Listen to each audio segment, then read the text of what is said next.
برطانیہ پر سب سے زیادہ عرصے 70 برس تک حکمرانی کرنے والی ملکہ الزبتھ دوم کے آخری سفر کے آخری مراحل۔ ملکہ کا انتقال اسکاٹ لینڈ کے خوبصورت حصے میں بالمورل، جو ملکہ خود بہت پسند تھا، جمعرات کے روز ہوا تھا۔ اس کے بعد ملکہ کے جسد خاکی کو تابوت میں ایڈنبرا لایا گیا، جہاں تاریخی اور قدیم چرچ سینٹ جائلز میں ان کی دعائیہ تقریب بھی ہوئی، جس میں برطانیہ کے نئے بادشاہ چارلس سوم نے شرکت کی، اور ذرائع کے مطابق 26,000 عام لوگوں نے ملکہ کے تابوت کا یہاں دیدار کیا۔ 14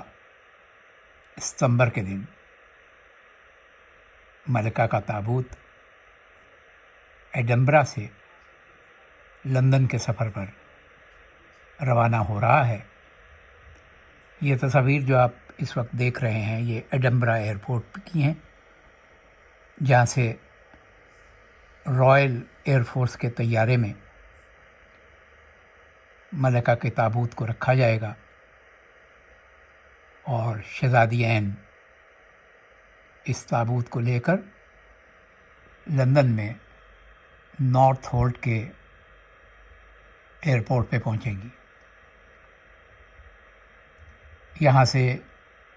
یہ تابوت رات بھر کے لیے بکنگھم پیلس میں رہے گا، اور پھر جمعرات کے روز سے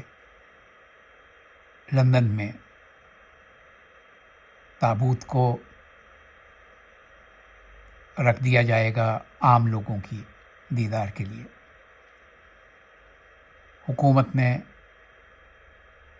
بہت طویل اور مفصل ہدایات لوگوں کے لیے جاری کی ہیں، جو ملکہ کے آخری دیدار کے لیے آئیں گے، اور اب یہ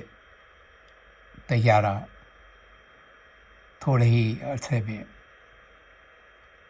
ملکہ کے تابوت کو لے کر یہاں ایڈنبرا ایئرپورٹ سے روانہ ہونے والا ہے۔